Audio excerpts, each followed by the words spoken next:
Them goddamn Deemus boys. Yeah! Yes, wagwan. This is your boy Scott Zylo, aka Shaq. You're listening to the Deemus Boys podcast. And how am I gonna say this to the guy who's got like a psychedelic, bubbly fusion? What's that kind of bops dots?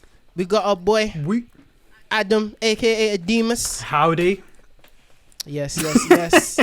And to our boy who is underwater, dressed up like he's king of the sea, King Triton. We got the boy, the demi-gosh. I was going to say the demi-gosh, but I got my words mixed up. Nah, man. You said it right. What's the story? What's the crack? Coming out from Atlantis underwater. Big man things. Yes. So, guys, man, how we doing today, man? How we doing? Good. I've just dosed myself up on coffee before coming on. So I'm actually here. I'm actually awake. I think it's going to be a good time. I feel you. I'm so lit right now with this energy drink. It's like purely plants from the mountains, bro.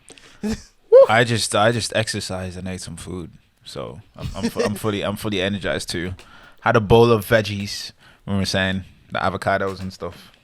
Avocados you live in the right are not way. Sustainable, Demi. You told me this yourself. Think of all the water. He said that with so much confidence. You didn't even know what an avocado was until I told you this morning, man. Tell us about the avocado, guys. Avocado is just like raw guacamole, isn't it? What? Adam. Raw guacamole. Avocado is the key ingredient in guacamole. Nah, show me your I sources. like that raw guacamole. No, we're not having this, man. We're not having this. No way, Adam. You're clowning. Where was that page? Yeah, avocados. Oh yeah, I closed it. Avocado. Yeah, the waste and it's not sustainable. All that jazz. Yeah, we went through that already. It's the never mind. Let's not. Come on, let me tell the people that are listening. What about the avocados, man? Nah, man, it's just not the most sustainable thing, but it's so good. You know what I mean? Like it's so good. What was it like? It was like 10,000 Olympic swimming pool of water. Well, 10,000 Olympic swimming pool worth of water is what's used to farm the amount of avocado that's imported into the UK every year. That's mad. And Adam, according to himself, said he uses that much water in the bathroom every year. So Adam himself is not sustainable. Don't you judge the size of my turds, Demi? I'm not. Wait, that was for your turds. I'm just saying, if the critics say that avocado farming is not sustainable, and that's the amount of water that it uses yearly, the one that gets imported into UK anyways, and you say that's the amount of water that you use in your toilet. All I'm saying is that I bet that the people listening at home, I bet you didn't expect to click on this and get educated today, did you? I like how some of the people listening at home are probably under toilet. Sorry, did you say under toilet or on the toilet? On the toilet. Oh, I was like, under toilet. Underwater. Under a toilet. Deemus boys are three-dimensional. We're all educated and we're passing it on to you. That's it, man. We should be the woke boys. What would that intro sound like, Adam? If we were the woke boys? It'd have to be some... Oh. Do you know what? Let me think. I need to think in the style of someone that wears, like, those elephant pants. You know, the really big parachutey ones. I love the way that's what you associate with woke. Elephant pants. What I associate with woke is like... What image would I associate with woke? It's like... Very ethereal. Yeah. Ethereal looks like cocoa butter, shea butter we're wearing, all natural, no leather. Nah, I just think elephant pants, dreamcatcher earrings, dreadlocks and vest tops. Hey, I just want to know how big are these elephant pants? We're talking MC Hammer or Disco? Oh, like full on MC Hammer ones. Yeah, wow. MC Hammer. Okay, Come on, like man. Come on, 3 man. or 4 trousers worth of fabric. Yeah. on one pair of that trousers. that hemp knitted hoodie. Yo, Yeah. I heard from the fashion boys. Remember Jack? Yeah, so Jack was here. I was with Jack, and he was telling me like he was gonna buy those, parachute trousers, and I was like, wow, really? He was like, yeah, they're back in fashion. I was like, oh, cool, nice one. So Adam, when's your birthday again? November 17th. Cool, you'll be getting something nice in the post. Wait, Yeah, you're gonna be do getting not some threaten nice me with a guy. good time, Demi. Then you will be looking woke. Jeez. Got the Man's tassel gonna be jacket. strutting down them roads. if you grow your dreadlocks by then, I'll send you woke pants. Mate, if my hairline keeps going the way it's going, I'll have no hair to put in dreadlocks by my You can have, birthday. like, a mullet, a dread mullet. No, Shaq, no. Let's not encourage that kind of behavior here. Come on. A dread mullet. Dread mullet. A dreadful Jesus mullet. Imagine. Anyway, All right, boys. let's get into the podcast. So we're gonna call this episode the origin story. So I kind of want us all to build that whole Deemus Boys origin story. So it's like, first episode, let's get it out the way, man. Get the Yeah. people to know us. Get like, people just vibe with us, chill with us. So yeah, before I start with mine, I'll tell you how, just kind of a way we should do it. So I'm thinking we start with like the past. So you just give us like a couple things from your past, just how from the starting of you making music to just right now. And then afterwards we'll just talk about how do we see ourselves in 9 years time, just like as ourselves and as Shadeemus. So yeah, man, like Let's do it. I'll start and I'll say, man, I started making music when I was, I just want to say like 18. I illegally downloaded Fruity Loops. Actually, I should cut that out. To be honest, I'm not on Fruity no more. I'm Team Logic. And I bought that shit. So yeah, I illegally downloaded Fruity, started making music. I wanted to be like mini Kanye. I had a name called Shaq Shock. I thought that was terrible. So then I changed it to Scott Zylo. Started making weird wonky music, and then I started making weird psychedelic music and met up with Adam, and we started making music, and yeah, now I'm here with Shadeemus. I'll say in 9 years time, I kind of want to make a Shadeemus movie. Yeah, I want to make a Shadeemus movie.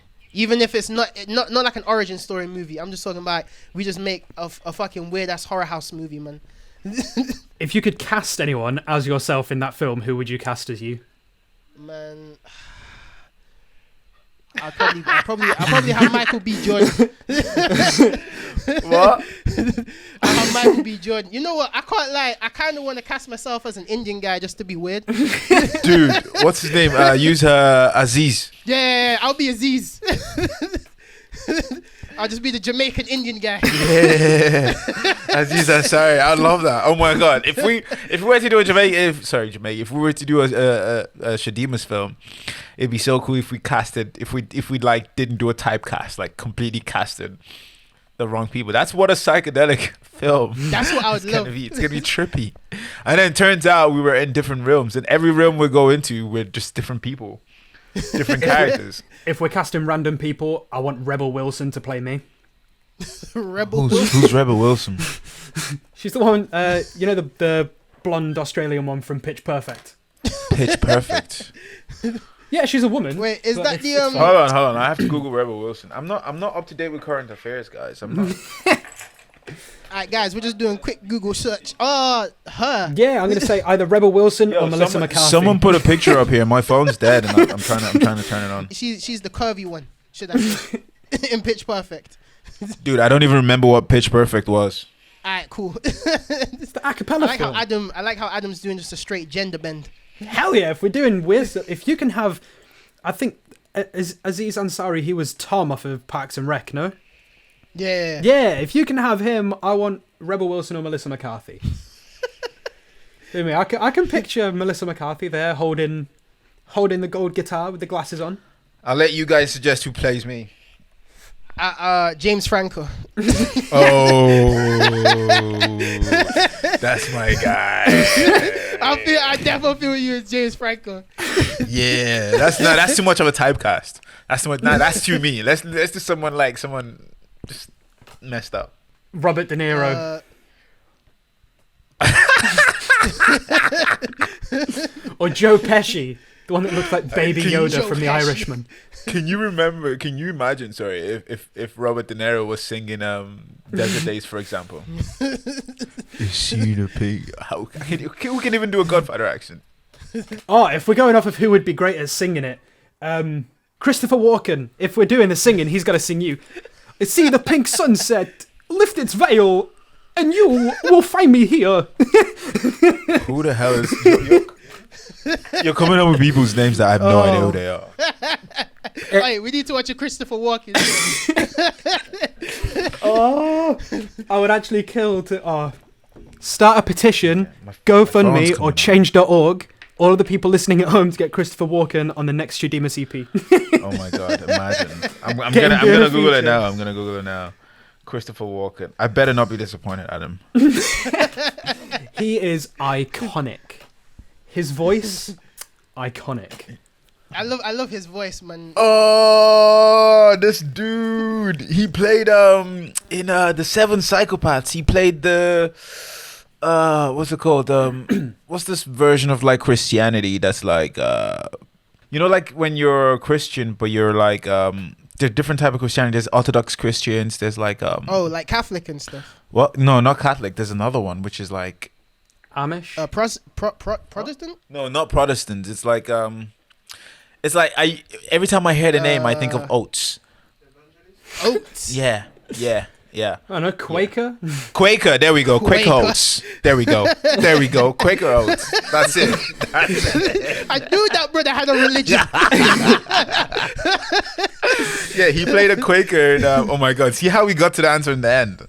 See? Was that actually the answer? Yeah, Quaker. Oh my God. Yeah. Oh my Adam. Oh my day. You're like 20 seconds delayed. Oh my God. Yeah, I know. I thought you were taking the piss. I didn't. Do you know what? No, dude, I'm genuinely serious. Yeah, he played a Quaker in the Seven Psychopaths. He's an amazing actor. Yeah. Amazing. Yeah. I want him to play me for sure. It'd be cool. Alright, Adam, you next. Give me your origin story so far. Jeez, I think I started playing guitar back in year 7, 2009, which is what 12 years ago. I'm getting old, boys. Started playing guitar 12 years ago in year 7. Started being in my first band at like 14 or 15, playing in the local bar down in Pwllheli. For the people that know, know the castle, go there. But yeah, playing there. It was one of those weird ones where I was allowed in to play and then I had to leave straight away. Why? Because I was 15. Oh, it was everyone getting drunk and then me there. To be fair, I was getting paid. It was good.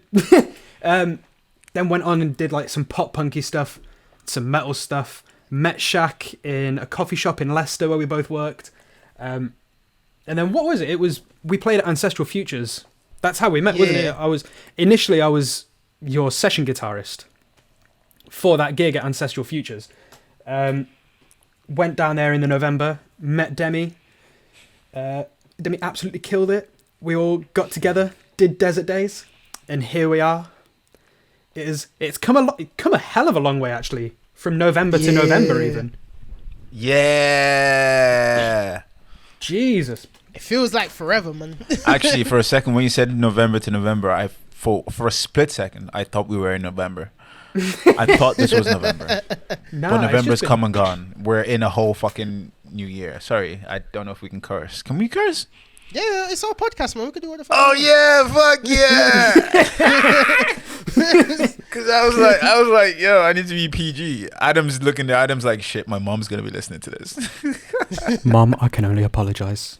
Yeah, I'm sorry, Mom. Yeah. I mean, it's only fair. I don't curse in the Shadeemus songs. Hey, no, it's fine. That's because we are a child-friendly, we are a PG family-friendly band. Fuck but that. The Deemus boy is something separate. We are raunchy motherfuckers. Yeah. But yeah. I mean, that Pip song that we have. Keep your ears out for Pimp Deemus, boys. It's gonna be good. Well, it's not gonna be called Pimp Deemus, but you would know which one it is when you hear it. You'll know.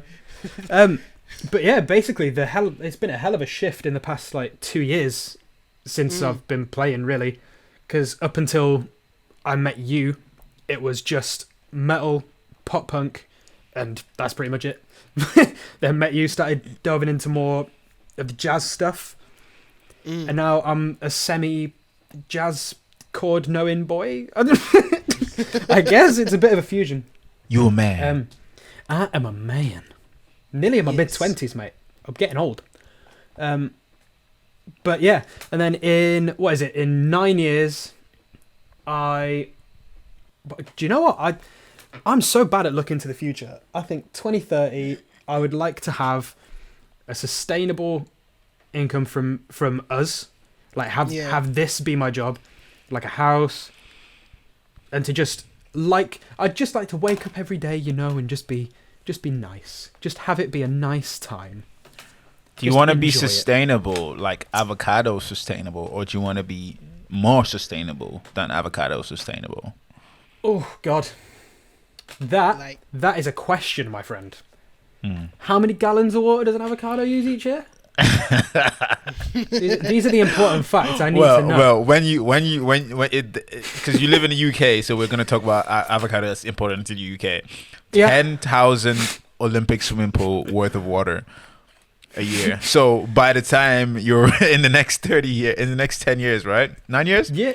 In 2030, how much water do you want to be consuming? As much as an avocado does yearly, or less? I think. Do you know what? I would be happy being a single avocado on that scale. What? I would be fine. Yeah, that's a lot. All the taps running, swimming pools. I get a water feature just for the kicks, mate. I will. I don't care. Water feature, Yeah. I'll hire someone specifically just to stand there and flush the toilet. Just again and again. Don't even care. Man's living life like the royals. Hell yeah. 2030 Adam won't give a shit. 2030 Adam's gonna be cool. The funny thing is, I actually believe you, fucking prick. Do you know what? The biggest goal that I want to have in 9 years, though, is to still have some sort of hairline. Dude, give up, man. Give up. Bro, do it like me. You Just have shave like it one of off. hair transplants. Oh man. Wait, Adam, would you actually get a hair transplant? Hair transplant. This guy, he comes out with like luscious locks. I think I would, You would? Yeah, I think I need to. Demi, mate, look at my hair. Like, it goes further Shit. back. Than the Bro, don't talk dinosaurs. to me, man. Look at me. So, Look at me. I'm gone. I'm completely gone. Yeah, but that is fine. Your forehead is an acceptable size. I could hire mine out as advertising space. Dude. The size on that. Mate. Get out.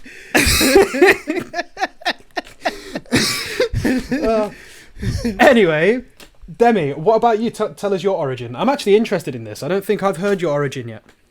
Yeah, this is like one of those rare moments when we're actually chilling together, man. Shit.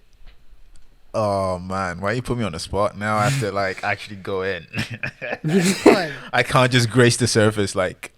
It all started age 9. Actually, it started. It started around. I was about like 7. Ever since I've known, I've been on stage, like doing plays, dancing. I started off as a dancer, so I was dancing since like primary school or something. And I was on stage. That's where it started. And obviously, with dancing on stage, sort of performances would come some sort of singing as well at some point. So that went on till about. I joined a dance academy officially when I was like in first year of secondary school, and then I did that. Went to competitions, all that stuff. The whole school of dancing and whatever kind of lifestyle. Was it like full fame academy dance? Nah. It was just an after school academy. It wasn't like a school. I had normal school, and then I had that school after. It's called Dream Dance Academy actually. Wow. That's what it was called back then in Ireland, in Dublin. And then I switched because I wanted to like, I was like, oh, it was too, I wanted a bit, I was getting a bit like, it was too, I wanted something a bit more rough. Like I was getting into like the proper hip hop, like, like street dance and stuff. So I switched schools to a school called a Solo Academy of Dance. And then I started doing like battling, like one-on-one battles, like, shit, the intense, like full like full stomp the yard type shit, yeah. like me and just one motherfucker in a circle, like, looking at each other, like, yeah, I'm gonna smoke you today, fool. And he's like, I'm gonna smoke you today, fool. And I'm like, look at the robot arms. Then it was like Moose on Step Up. Yeah. I was that guy, like mixing street dance with like a bit of contemporary, with a bit of flair, like, oh, I was doing ballet moves in the street. Yeah, man, I was in the streets. It's really weird. People have the wrong idea about like street dance. Like one of my favorite dancers, that guy actually went to jail. His name is Boogie Frantic. These guys don't play around. They are like, they are hardcore motherfuckers. Like, you know what I mean? Like if you look at like even just like Crip Walk or whatever, which has become like, some sort of a sensation now. Like, that comes, or even like if you look in like the poppin' world, there's a style called even poppin'. That's like gangsters. It's gangsters started popping and locking. And then there's a style of poppin' called like G style, which is done to like G-funk music. G-funk came from the hood. You know that, right? Yeah. So G-funk music was made. Like, Adam's like, what? Adam's gun. I'm just soaking it all in. So I've never even heard of. Adam, we're gonna like when we're doing the album switch days. I'll give you some Dr. Dre G-funk. Like, man. We'll like give so, you Doggy Style and all so of those that, like old school like proper original G-funk was like made in the hood, like like American hood, like Southside California, and it was made for like real gangsters who would be like in the corners like slinging rock and like they'd have a break between sling and rock and they'll dance. So that's where like those kind of street dance came from. And at a certain point, the guys who were like at the top of it, because you can't really beat originality, those guys actually did end up getting into some major trouble. Like Boogie Frantic was like at the top of his game when he had to go to jail.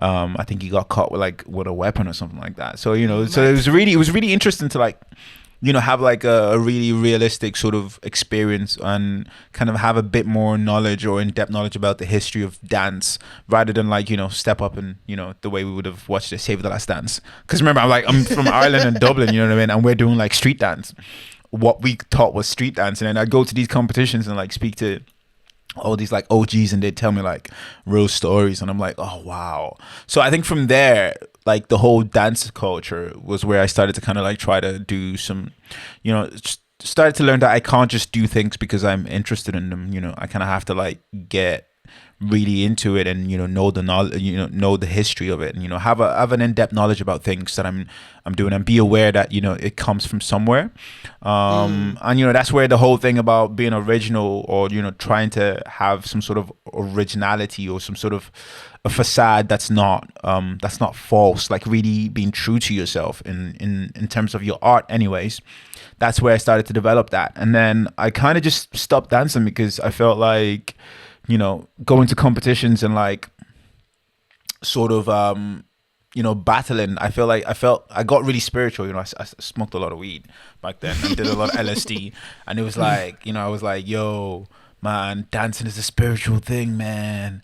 I don't need to like be in a circle like one-on-one with this guy. I went like really deep. So I was like, no, I'm not gonna dance anymore. It's too spiritual. I'm communicating with other entities and different. Man, I went into a rabbit hole, and then that's when I kind of started taking up music a bit more seriously. And I was already like in a rap group in Ireland before that. Just like I didn't take it that serious though. Then I started taking it more seriously, and then before I knew it, I finished university. Nothing to do with dance or music. Finished university. My friends had a band called the Notas. I used to go and see them in like this club in Ireland called, like, they would play like a Button Factory, Twisted Pepper, and our local at the time, which was the Workman's Club, or Bennett Shore as well. So just went out there and found my my hipster self, the avocado eating motherfucker. And then that's how I got serious into music. So the indie band the Notas was where I kind of started getting serious and started learning about songwriting. And how to like really write songs, not just like write lyrics, but how to like compose from scratch. So like how does a song come together, etc. So I started that, and then we moved to London and we started a collective called Blackfish Collective. And then I started to obviously once again learn more about music and sort of developing an artistic identity as as to who I was as an artist. Whether be it if I wanted to dance, how would I dance? If I wanted to sing, how would I sing? If I wanted to rap, how would I rap? And what kind of things would I explore, or themes would I explore, kind of thing. And then all the way from there, I found myself as Demigosh, and then fast forward, I met you guys, and now I'm getting to make music that I've always wanted to make, but I just didn't know how to make it. Yeah, it was weird. Everything kind of fell into place really, really naturally for us, didn't it? Because Desert Days was just, it was mad. Yeah, it was mad. It was crazy. That's one thing. People still don't believe me when I tell them like how quickly that entire EP fell together. Literally. It was like me and Shaq recorded, I think, best part of all of the songs, wasn't it? In about a 4-hour session at mine. Yeah, it was like literally 4 or 5 hours. Yeah, and then chucked them over to you, and like a couple of days later, we had an entire EP ready to go. Yeah, and then I met up with Demi in London at Shumba Studio. Showed him like a track after track after track. He was just writing, recording. Yeah. We just went back to back. I think the thing was like, for me personally anyways, at that point it was such a breath of fresh air, because I had just finished like a lot of stuff off the Demigosh project, and I had just been in the studio with like my friend Moire, and I had just like so I was the kind of songs that I was listening to and the kind of sounds that I had been working on just wasn't anything like anything you were playing me. And then everything you were playing me was like, dude, this is actually, I want to be in this pocket kind of thing. So when you were playing it was just like back to back. I was like ideas and ideas and ideas and ideas.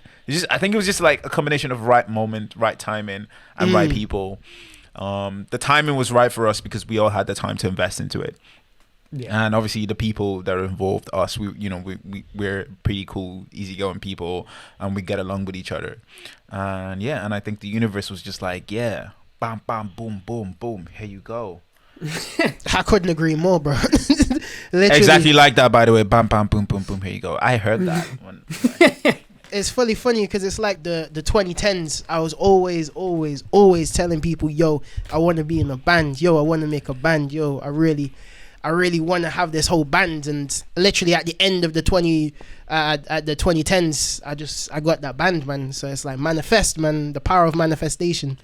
Manifest, bro. Manifest. It's mad. Like, I don't know if I ever mentioned it to you before. Before we started doing any of this sort of thing, I was saying to Jody that I was super close to just giving up trying to find another band. Because oh wow, when we first moved to Leicester, I was still in a band in Holyhead. And I'd be travelling back, and I remember it was getting to the point where I'd be paying all of this money to travel. They wouldn't travel down. So I'd travel to them, and then there'd be some times where they'd just message me after I get there and be like, yeah, we can't be asked practicing tonight. So it was like that, and then stuff happened and I left and a load of stuff, but then I started auditioning for bands in the city. I never found anything that I clicked with, and I always just felt like it was not going to happen. Oh my god, you're so cute. You actually auditioned for bands. Yeah, like I was literally, mate, I was determined. Oh, I didn't know that. Yeah. That's mad. There was like a couple of things that I found that like nearly got going, but it just sort of fell through because they just didn't work out for some reason or another. Mate, I applaud you for even like going out to audition. I applaud that. Like I just wouldn't have the guts to like, like that takes major like cojones. Like that takes major. Yeah, I wouldn't have. Wow. That's crazy. You're braver. You're braver than you come across, man. Definitely. It takes a lot. It takes a lot, even to play your music to people who in a room full of friends. Even it takes a lot for me personally. It's like even just like play something I've been working on. Let alone like go to go to a spot and then just like be like, "Hi, my name is so and so, and I'm gonna sing for you today." Dude, I would just, I don't know, man. I've done like It was a one bit mad. audition in my life, and that was when my friend gassed me to join like this comedy club. It was like a stand-up comedy. He was gassing. He was like, "Yo, man, you're funny, you know. You could do it. You could definitely." I'm like, "Yeah, I am funny, you know. Like I did kill it in class that day." And how'd it go? I fucking bummed. I was actually just doing some dumb shit. So what was it about? What was it about Adam's audition? Yeah. Wait, no, your audition. Yeah, it was basically like I did like a comedy audition, and it went terrible, man. It went terrible. I was just trying to do like impressions and shit. I was basically just trying to be like Chris Rock. And I was just saying, like, you know, white people, they really don't like it when you walk up in the shop because they're always looking at you and you're like, yo, I didn't even steal anything. I'm going to steal something. I was just doing some shit like that. Was that exactly what you did? So it's not the exact joke, but it's something similar. Like, I just wanted to just be Chris Rock. Just tell jokes are just about being black or white people. I like Chris Rock, though. I like him. But it was it was just like a bad impression of that shit. So it was like, yeah, I didn't get through. But yeah, man. Also, guys, I need to ask you, man, because this has been a long time going, and I always see lists kind of swapping and changing. What is top 5 dead or alive artists? Go, Demi. You do first. 'Cause I need to think. I can't, man. Like, I'm the worst for music. I rarely listen to music, lads. We've had this conversation before. I rarely listen to music. Yeah. I haven't. Before today, when I was working out and listening to music, I haven't heard anything that wasn't Shadeemus or Demigosh or my certain friends in a long time. I don't even have earphones. I have headphones, but I don't have earphones. You know, like the ones that I can take to leave the house with. I haven't got ones that work. I have like some crappy ones that I use for like phone calls and stuff, but I wouldn't listen to music on them because the quality is just like terrible. So I haven't even got like headphones to listen to music, but I will give you. But yeah, it needs updating. Number 1, Sade. What do they do? They're a band. Sade's not a band. Sade's is an individual. I thought Sade was the band, but Sade Adu was the individual. Oh really? Okay, now maybe we need to look into that. I'm not sure. You may be right. I'm not sure. But Sade Adu is one of my all-time favorite. Literally, I was listening to her in the womb, and my mom was played her in the womb, and I listened to her when I was growing up as well. And over Christmas, we were actually looking at what were your number 1 songs. What was the number 1 song when you were born? You can find it online. It'd be cool that'd be a good topic of conversation. What was the number 1 song when you were born? I know mine is terrible. You were born. Pretty sure that mine was Barbie Girl by Aqua. I think mine was Whitney. I'm pretty sure mine was Whitney Houston. I can't remember now. Obviously, although it was Christmas, I'm pretty sure it was Whitney Houston. I just can't remember what song it was. I know mine was like some folk singer. I couldn't even be bothered to listen to it. So I was like, the cover looks dry. But yeah, so number 1 is Sade Adu. Number 2 would have to be Fela Kuti. Number 3 would have to be Lagbaja, which is an Nigerian. Oh my god. I just said Lagbaja was Irish. That's mad. No, a Nigerian sort of a jazz alternative musician. Number 4, I'd have to say MJ. Number 5, let's say dead or alive, I'll have to say Lil Wayne, man. I like Lil Wayne. Weezy like, F baby. Yeah. He brought me into a new era. You know, like his music brought me. You know, yeah. He's that guy. He was that guy for a while, anyways. Yeah. I don't mind Lil Wayne. When there's a lot of Wayne and you got to take an umbrella, I hate that. Because when it wanes, it pours. When it wanes. Wow, that's an actual Lil Wayne bar. Yeah. Is it actually? Jesus Christ. Sorry, David. Yeah, that was fun. Go on. Yeah, I was 5. Yeah, You're going backwards. Yeah, I do quite like Lil Wayne, to be fair. What would my top 5 be? My number 1 all time is probably Trivium. They're the band that sort of got me into metal. Saw them at Donington. I wasn't even there. Saw them on TV at Donington in 2012, playing Throes of Perdition. And I'd never heard anything like it and listened to them. And then they've just been my guys since then. Number 2, I'm going to say David Bowie. Yeah. Because, Dad, if you're listening, thank you. It's pretty much because of Dad that I have the music taste I have.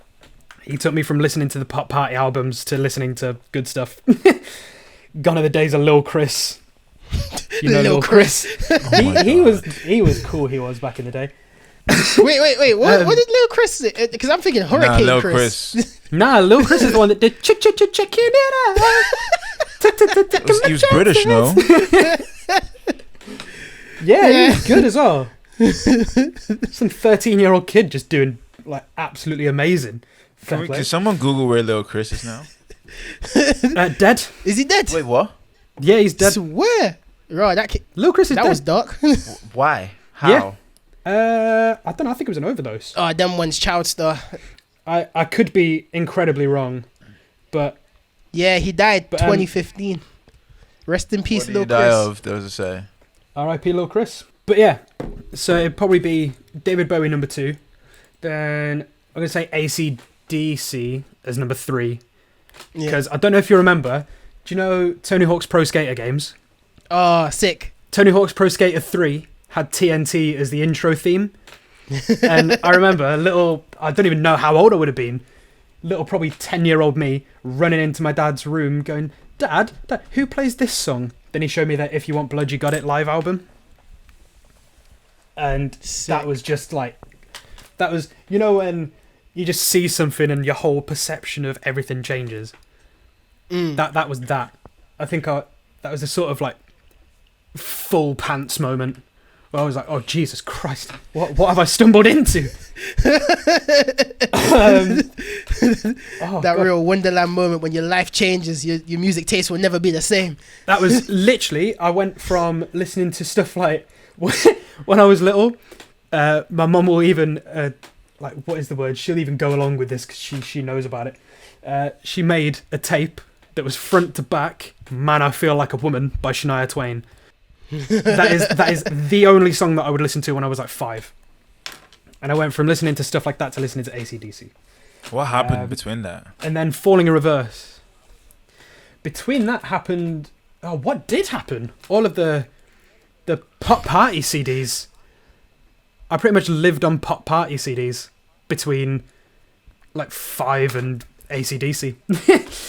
Pop Party, was that like kind of like a Now series of like compilation tapes or something? Yeah, Pop Party was cool. Surprised that you don't know. That sounds so. The name sounds so early 2000s, man. Yeah, it was. It was all like, it was basically a Now CD but for kids. Yeah, I was just about to say. I remember the Pepsi Max Pop series of like CDs with like Kylie Minogue and Shaggy and shit.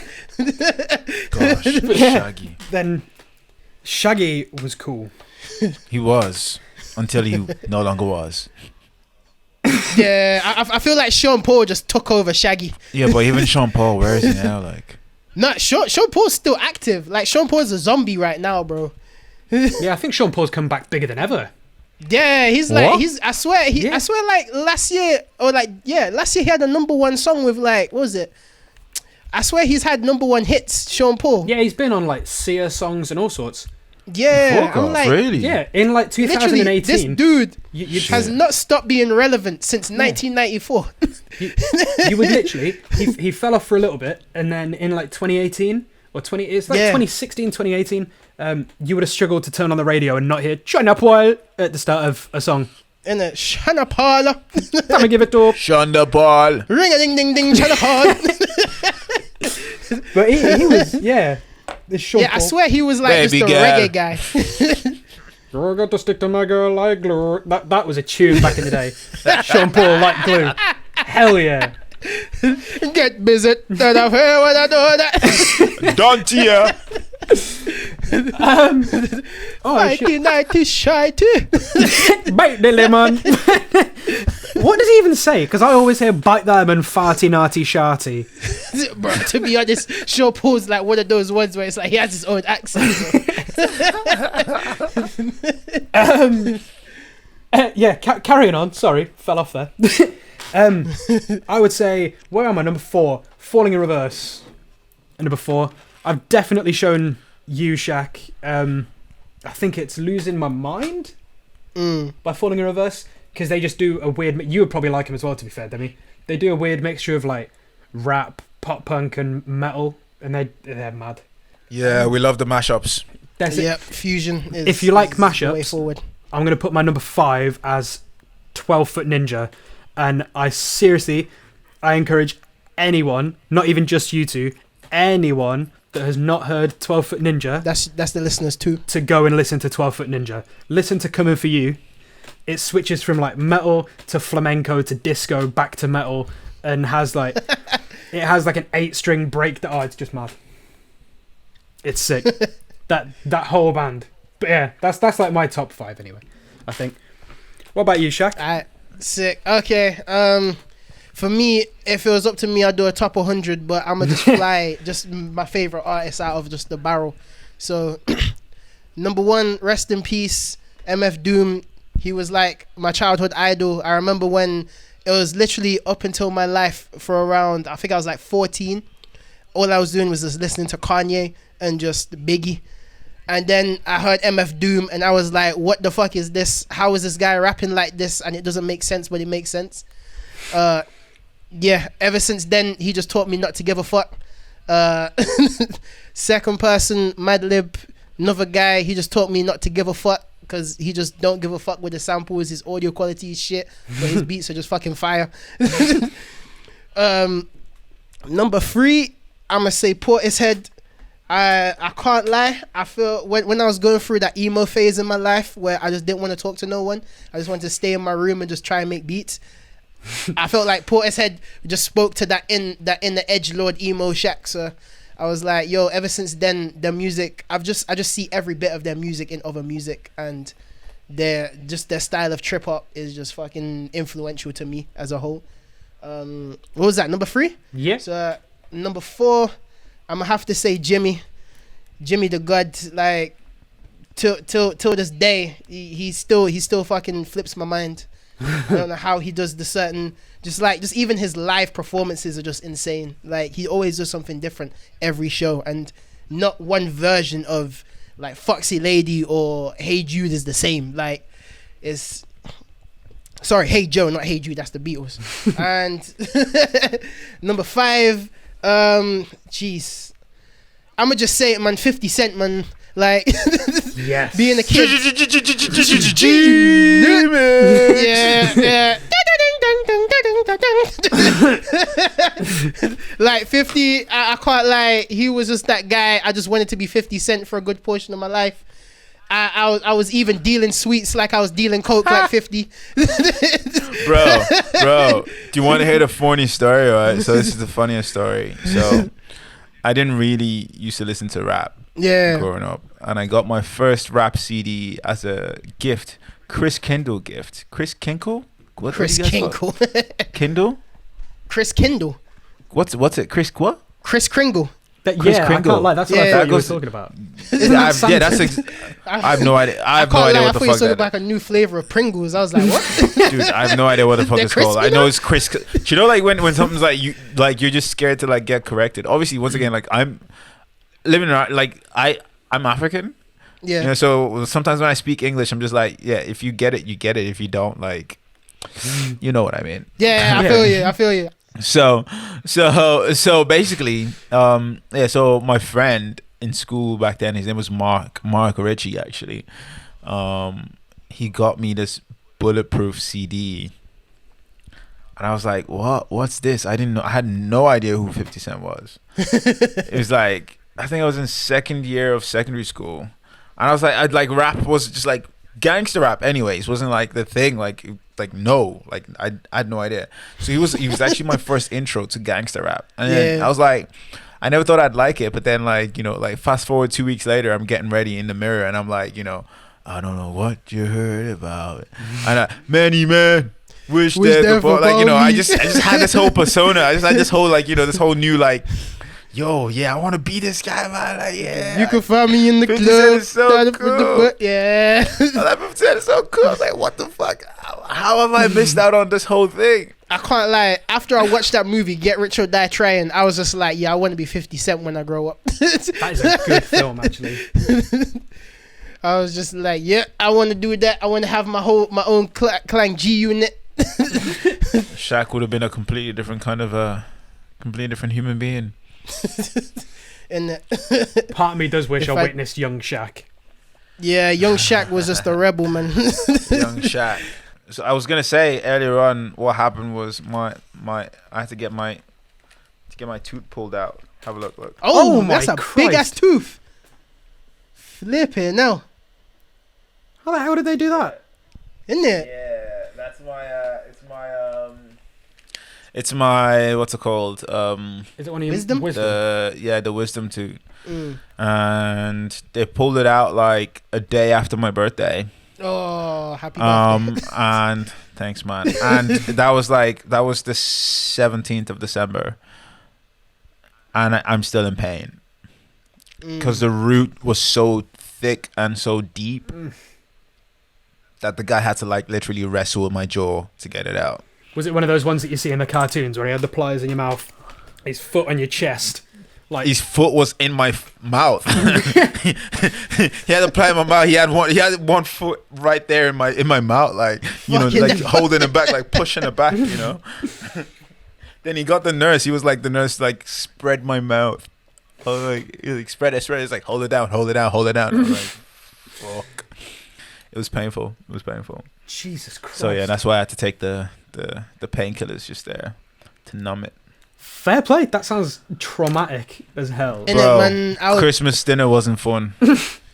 Chewing your food with one side of the teeth, like wasn't no. Yeah, I know that tooth sensitivity. Nah, man. Yeah, nah, not about that life. I feel you, bro. I fully feel you. Earlier on, we was talking about life and our previous things and how we used to be back when we was younger. And I'm gonna just say, like, what would you say, like, the lessons that music has taught you that you have applied in your life? I'd say probably the two biggest ones is patience, because like literally starting off with the guitar, I was just bad. It's like, it's okay to admit, but no one ever starts off good. So patience and like slowly picking stuff up without getting frustrated over the years. Patience is a big one, bro. Yeah. That's literally, and I found that applies to not only the guitar but also to like the mixing and like everything. So that has been a massively transferable one. And probably had to work with other people as well, because I used to be not very good at like the group projects in school and all of that sort of stuff, because I was very, if I have an idea, that's what I want to do. But like being in bands and everything over the years, it's like when you mix people's visions and like ideas together, it always comes out better in the end. Or like 9 times out of 10, it comes out better in the end and is more unique of a thing definitely. Than if you're just doing it on your own. Like I for sure I could not do what we do on my own. I do not have any knowledge of how to do any of this sort of stuff on my own. I fully feel you, because I've been trying to do that stuff on my own. It's like, no, this is impossible. It just does not work. Everything had come out as like some drop A chuggy metal song. But yeah, I personally would say them two are like the biggest. I don't know as anything else has been massively transferable into other stuff, but yeah, I would say them. What about you, Demi? Music has taught me process, which I've transferred into a lot of other things as well. Yeah, just like understanding, you know, like I make a song today, or I start making a song whenever, then I finish that song today. That does not mean I can just throw it out tomorrow. Do you know what I mean? Like, and also when it comes to making a song, like there needs to be everyone has their own ways of writing, and everyone has their own ways of approaching. They have their own process to, you know, getting the job done.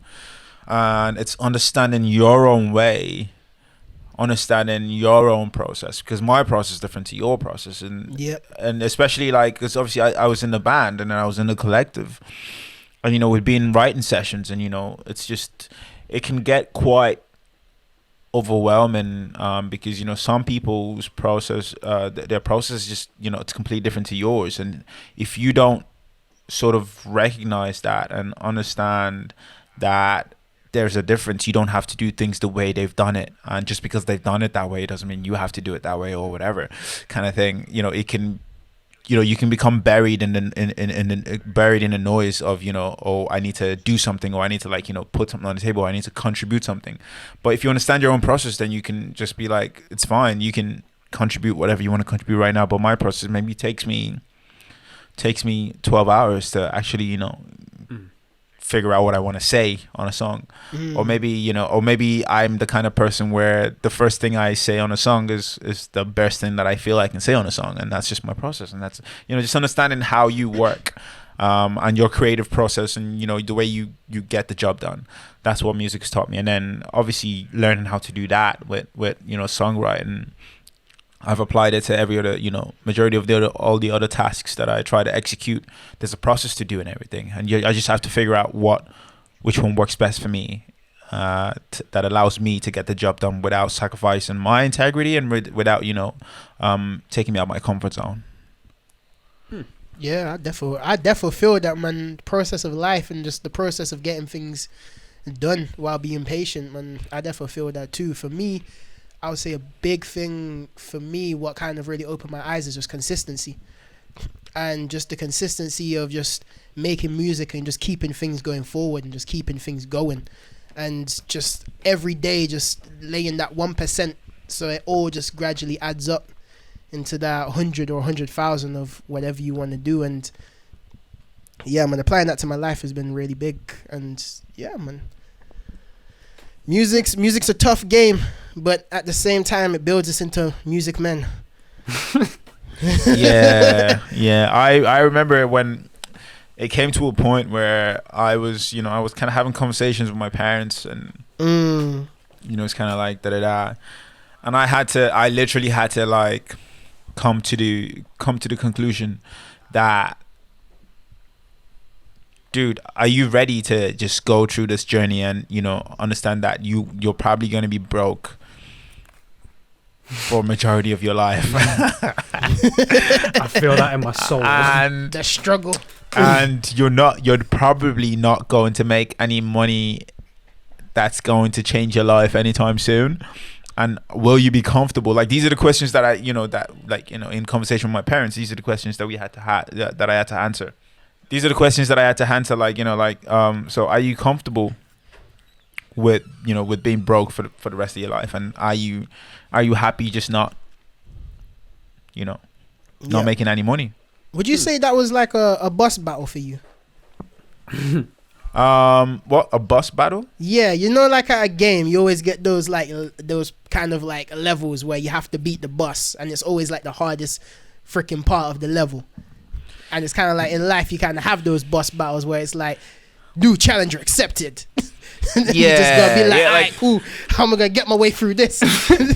Yeah, it was kind of like, it was I'm not sure if I can compare it to that per se, but it was definitely one of those moments in life where you had to be realistic with yourself, and sort of set, put yourself, I don't know, man. It was just like, I just had to, it was definitely like a battle, a turning point in life, because after that conversation had happened, I had no worries anymore. I didn't worry about, my friends are growing up and they're using their degrees and going to universities, and they're now they've got mortgages, and they're driving fast cars or whatever. Because I then was able to realize that that's not what I'm after. What I'm after realistically will not allow me. What I'm after and how I'm going about attaining what I'm after will realistically not allow me to have that sort of lifestyle. So I I shouldn't, let that bother me. I shouldn't feel insecure. I shouldn't feel less confident. I should, you know what I mean? Like it was like a definitely like a life changing moment, because then it was like, oh cool, like a friend says, oh I just bought a house or whatever. It's like, oh wow man, that's nice for you. And like it's like I don't feel sorry because I don't feel sorry for myself. I don't feel sad because I'm like, he's on the right path. Because I'm sure if I wanted to become a financial trader, I'm making a killing, because we work hard and we're smart, you know what I mean? So it's like, if we applied our the same sort of skills, or same sort of talent, the same sort of hard work and ethic to something else, we'd probably be ahead of the game. But it's just like the industry that we're in order to to make it in a certain way that doesn't compromise your artistic integrity. It's also like, why are you doing it? Are you doing it for the money? Because if you're doing it for the money, then dude, just sing 1 2 3 and wear a certain kind of clothes and sell your soul. And not in the most literal sense, but like just you have to compromise you have to give up a lot of things. But yeah, so yeah, it was one of those moments. But after that, I was like, yeah, I felt like I had won at, I had not won at life, but I had won at understanding how certain things work in life, which is that your struggle is completely different to everyone else's struggle. And if you understand your struggle, yeah, definitely, you'll be fine. Definitely. I fully feel that, man. But kind of like a B question to this. I would like to know, like, what is, like, or if you have in mind, like, a certain boss battle that you kind of went through, where it was just like, God damn, can't even believe I went through this, man. Because, like, for me, I remember my boss battle was the start of last year when, like, my laptop broke, and it was like, I literally just got my Native Instruments machine, and we literally just started. Me and Adam was like, yo, let's do the Shadeemus thing. And then my laptop broke that morning, that night when I came home, and I was like, damn, how am I gonna get my way through this while at the same time make music, while at the same time do the Scott Zylo stuff and get this completed? But yeah, I just want to know, like, Adam, like, if you have like a boss battle in mind, man. What, in general, or just like general on music, bro? Just like kind of give your example of like you completing a boss battle. Jesus, that is a question and a half, Yeah, proper. Man, I feel like the end of last year, or the whole of last year in itself, was like a boss battle. Yo, trust me. Because where we used to work, there was a load of stuff kicking off, and like that a lot more than anyone else that's going to be listening as well, Shaq, because you were there as well. So yeah, there was a load of stuff kicking off. Left there, found another job during the pandemic, which was not an easy thing to do in and of itself. Found that, and then I think the day before the second lockdown, I was fired from there without a reason. And then didn't get my P45, didn't do anything like that, didn't get put on furlough, and I've still not been able to find a job since. But I feel you, bro. Yeah, but I feel like, in a sense, even though it's kind of not a finished boss battle, I think that we're fighting it every single day. And I think that with the two of you as well, it's like going through that entire thing, because while all of that stuff was kicking off, we were sort of growing with the music stuff as well. It was growing at a rate that I don't think any of us expected. It was crazy how throughout the year we would go through some shit, but then the music stuff would just be crazy. Okay, one day we got CD Baby helping us to get on a thingy playlist, and the next day, we just got a Discover Weekly, and then the other day we actually got on the playlist, and then it was just it was crazy things happening in between when life was just giving its punches. Literally, it was, even though all of this stuff was going on, I would say that last year was a good year. I'd say that I know that for a lot of people it was a crap year, and I think even for me, in a sense, I know that a lot of it was bad, and that there's probably not a lot to have looked back on outside of music and been like, that was a good year. But I keep just pulling back and looking at the fact that in a year we did what we did. Mm. And I know that we're not like gonna sell out Wembley in a couple of months or anything, but I don't know about you two, but I feel like we did a lot more and achieved a lot more under such strange circumstances than I ever thought we would have done. Yeah, I definitely. mean, at this point, bro, I'll be happy selling out my sitting room, Trust. and that's not even that big. I'm not asking for too much. Like I don't think either of us, any of us, are asking for too much. To be No. honest, I think No. I think we're like, you know, the little and the small success that's come from the songs and and you know the support that we've received. It's been a lot. You know, for like we respect that. Like that's yeah. I mean, even can't even find the words to you know put it all together. But yeah, it's been pretty good so far. But I do think you guys are right on that one. When the music started going really good, you know, life started throwing kind of curveballs at you. Literally. And it was kind of like, what's going on? There's good things happening, but then in reality, you know, there's equally not so good things happening. But we got through it. I think we got, That's you know, it, man. yeah, and I think that's the key thing. We survived. And now we're here. I was like, throughout New Year's, I was watching the Rocky trilogy with my girlfriend, and it was like, because she's never seen it. I'm like, what, you never seen Rocky? Man, Rocky's the one. I'm not a fan of Rocky. Sorry. I love Rocky, man. Never seen it Rocky's either. just like an anime to me, man. Me and you both, Adam. Me and you both. I don't know, man. It's just like, it sounds like, I'm not trying to shit on Rocky, bro, but it just sounds like just a guy boxing. There isn't even like an in-depth like, you know, there's no sounds to me like the Godfather. You know, once again, sorry for any Godfather lovers out there. I'm not a fan of Godfather. Which one or two? Any. They're Oh, so boring. wow. Number 2 is actually quite good, but I do feel you. It does drag. Yeah, they drag. So I just feel like that. But let me tell you about so- Rocky. Rocky is just great because it's just a story of just the guy come from nothing and he gets to somewhere, man. And it's like, Oh, okay. So throughout there the is this whole- sort of a. and like throughout the whole series, they have this saying where it's like, it's not about how hard you can hit, it's how hard you can get hit, and that's what makes winners. And I'm like, you know what? That was 2020, man. That's sick. That's sick. Like- I like that. It's not about how hard you can hit. It's about how hard you can get hit. Yeah, that's it. I love that. And just keep pushing your way through. And I was like, yo, that was literally 2020 for me, man. Like, I got hit with a lot of shit, and I took a lot of shit on the chin, but I got out there clean and fresh. Yeah, man. Yeah. Yeah. But yeah, going outside of the whole music conversations, because I feel, even though I feel like, yeah, we're a music podcast to heart, but we're more like a Shadeemus podcast, I would say, overall. So besides music, what do you guys love doing? Like, let's tell the people what we like doing outside of music. I am a very boring person outside of music. This is what You're not you that asking boring, that has just man. made You me like a think. curry every time. You like a curry from time to time, man. Like a nice Mate, cheeky curry. If it was possible to live on purely curry, that would be me. Wait, Adam. Do you make your own curry? Ooh. Do I fuck?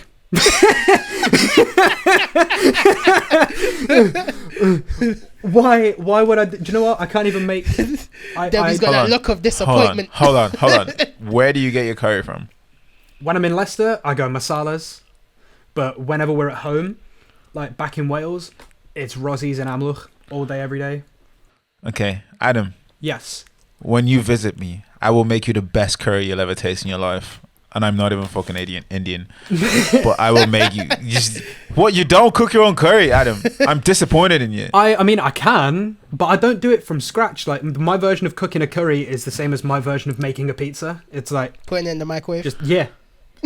It's Oh either my that God. or the furthest, Oh my furthest I'll go You is got the like, single dad meals. Yo, lads, if we ever go on tour, you're going to be enjoying, because I'm clearly going to be doing all the cooking. I can't lie, I'll be learning. Fucking hell. You're going to have fun. yeah. It's going to be mad. But like, yeah, if I could live off curry, I would. But anyway, outside of music, I am a bit of a boring person. Like, if I'm not Man, playing you're guitar, not boring, you're boring to yourself. Come on. I don't know. Does gear collecting count as like a music thing? Yeah, Because you're not necessarily. Doesn't have to be a music thing. It doesn't have to be a music thing. It's just a hobby besides Yeah. making music. Because I collect. I'm starting to collect pedals and I want to try and collect amps, and I've got a decent little guitar collection going. But outside of all of that, I would say the biggest thing I do is I game quite a lot. Like Ooh. the biggest thing for me, it used to be Fortnite, and then I moved on to Call of Duty. What is it? Modern Warfare, the new one. And then Yo, now I'm Adam, just so you're bumming basically Warzone. saying that you might do a little gaming party with the listeners, or join the fan club and force Adam to do a gaming party with you guys. Do you know what? oh, cheeky little Poke him, poke him. plug. Yeah. Poke him. Subscribe Go on. to, well, actually, become a member of the fam club. We've just launched it. Patreon.com/Shadeemus. Gain little kind of exclusives and, first looks of all of the Shadeemus goings on. Probably if you have subscribed to the fam club, you are listening to this, I'll say, a couple weeks ahead of time, and an extended version. Yeah. But hell yeah, mate. But yeah, back to the question. If you sign up to anything on the fam club, send us a message and 1v1 me on Rust. There we go. But yeah, it's Warzone. That's the thing that I'm playing the most at the moment, which is like their version of Fortnite. It's a huge like map, and it's 100. I think it's 150 people drop in, and there's like one person come out. And Mad. yeah, I love that. I play it with pretty much everyone, more or less every single day, especially during lockdown. What about you, Demi? What do I do outside of music? Jeez, you do everything outside of music, bro.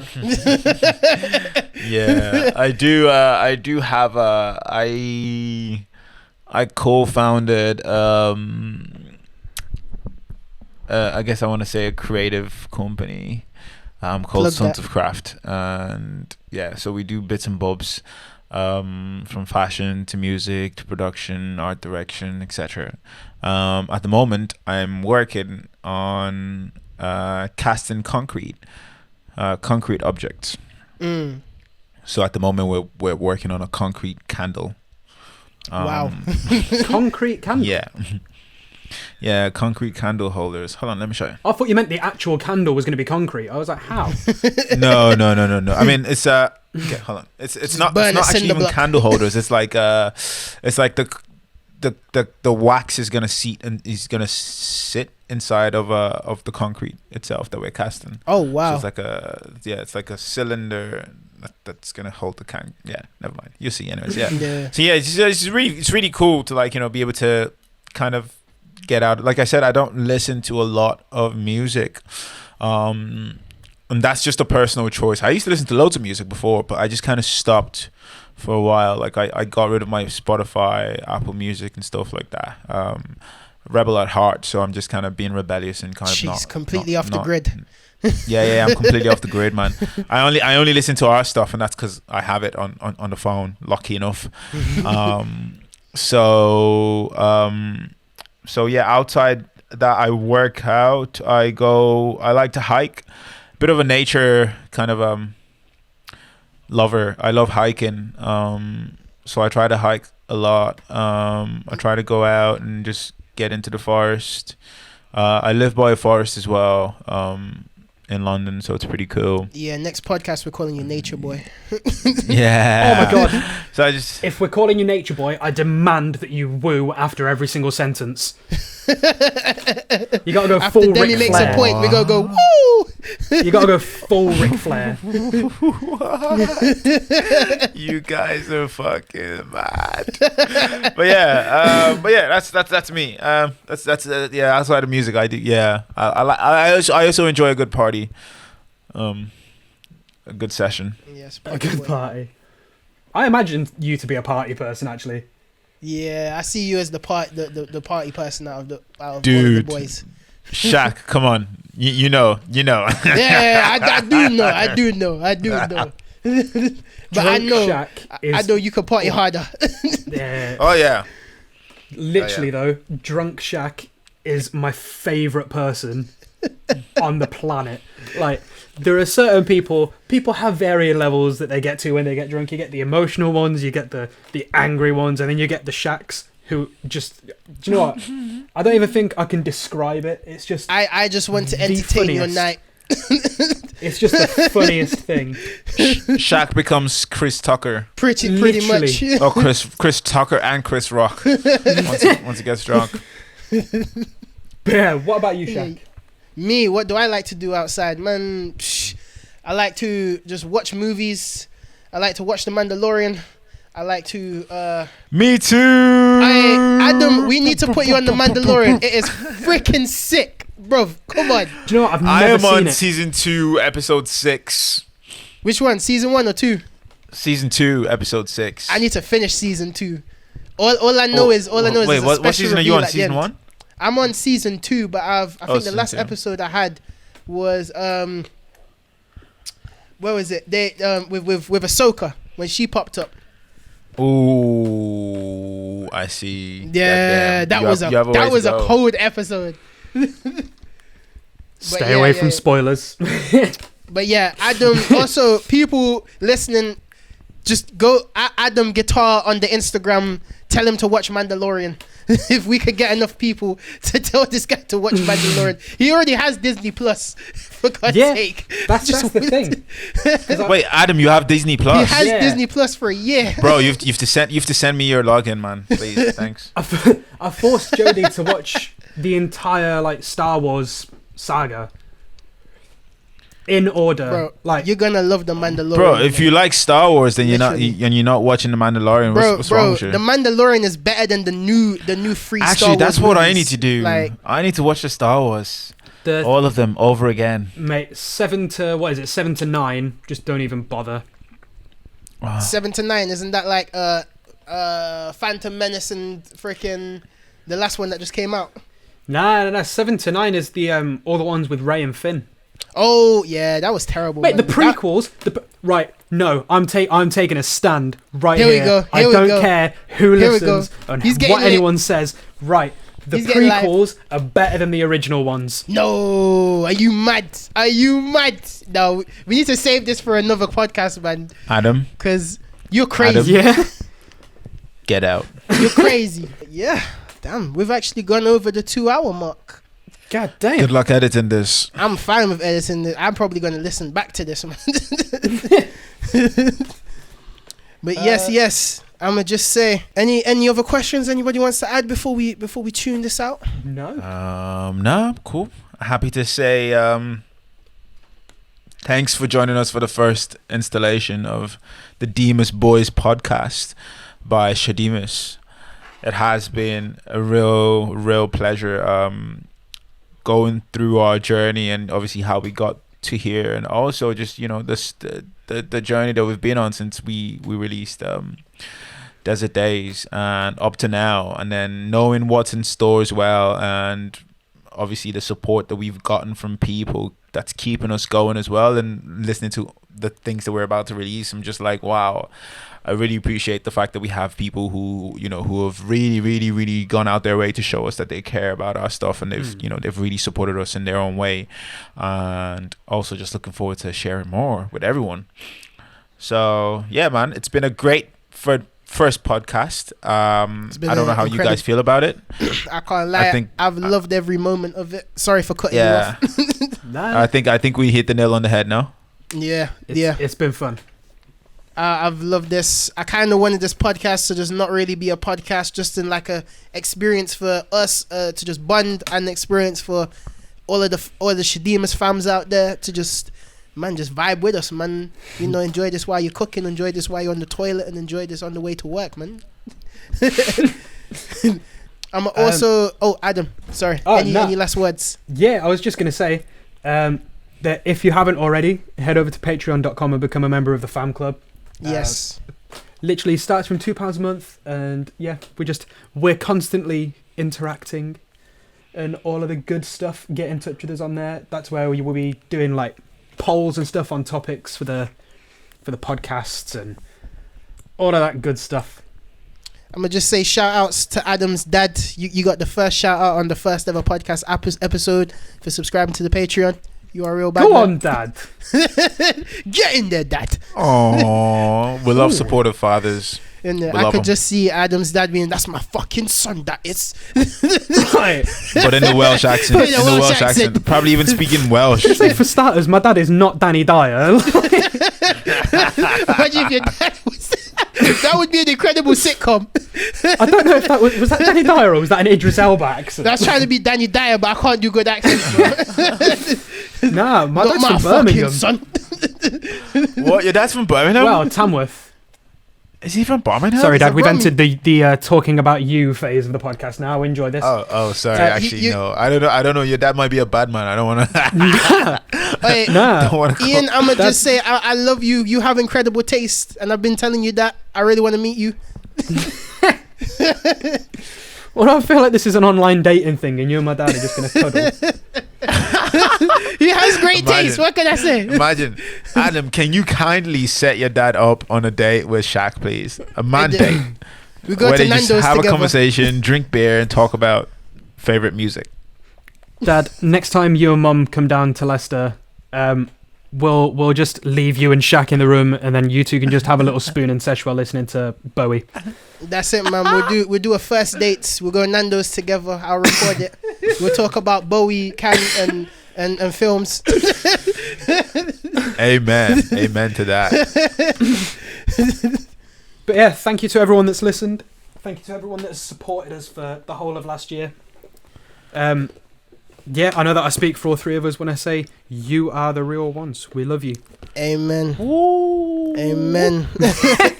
And I'm gonna just end this podcast out by, find if you don't know, if this is your first ever listening session and you've gotten to this point and you've loved us, hit us up on Shadeemus at Instagram, Shadeemus at Facebook, at Twitter, even though we barely use our Twitter, but hit us up on Twitter. Hit us up, send us a DM. Remember, patreon.com/Shadeemus to join the fam club. And yeah, stay tuned next episode. Peace out. Peace. Peace. Bless up, Shadeemus fam.